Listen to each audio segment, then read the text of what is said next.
12 ka mga matahong nga dalaga ang nagtigi para pagsakmit sa korona sa Miss Dapitan 2024. Ilang gipakita ang ilang grasyosang pagrampa, suot ang mga klase-klaseng kasuotan, festival attire, paingon na sa ilang swimsuit, ug mas nakita pa ang ilang kaanyag dihang nirampa sila suot sa ilang mga evening gown nga gidisenyo sa mga nagkareyang local designers. Diin, tagsa-tagsa dayon silang giharana sa aktor nga si Neil Coleta. Gipakita sab sa mga kandidata ang ilang kaismarte, yang tagsa-tagsa silang nitubag sa mga pangutana. Winning question ni candidate number 12, Andrea Parson sa Shrine City Eagles Club ang pangutanan.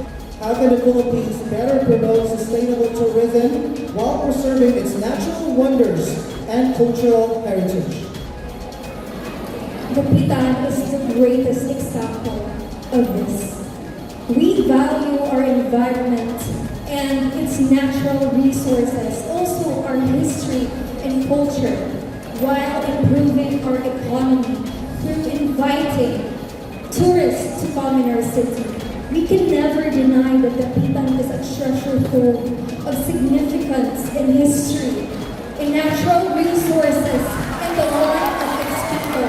What makes Dapitan special is its people, the unwavering faith, and the heartfelt hospitality we share towards other people is a great example that the Philippines must adapt.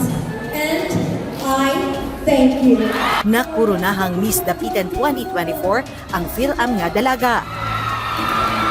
I say hello to Nakoronahan sab nga Miss Dapitan Tourism ang pambato sa City Mayor's Office nga si candidate number 9 alay sa Adel Dalumpines team gihakot sab niya ang pipila ka mga minor ug major awards sama sa Best in Evening Gown, Best in Maria Clara Costume ug Miss PLDT. What's a dream? Because as a child, sige nyo madungog nga. Mapit nyo ang Miss Dapitan. And now, I'm here.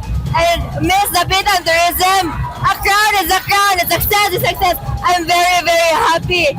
Miss Dapitan Heritage and candidate number 8 sa sangguniang panlungsod nga si Mervic Grace Hatiko. Diin napili sab siyang Miss Photogenic. First runner-up og Best in Kinabayo Festival Wear ang candidate number 4 sa Department of Education nga si Claire Pacaro. Mentra second runner-up ang candidate number 11 nga si Sheena Keith Ilola sa Sangguniang Kabataan Federation. Napili sab nga Best in Swimsuit ang liga ng mga barangay candidate number 7 Precious Lara Valladares og Miss Congeniality si candidate number 1 Shane Bazar sa private sector. Ang Miss Dapitan ang opisyal nga Ambassadress of Goodwill ug mutabang nga mas mapalambo pa ang turismo sa syudad aron mas daghanang negosyo ang magbukas sab sa daghanang oportunidad. Dinah Jestro, Newsline Philippines, Province of Zamboanga del Norte. Stay safe.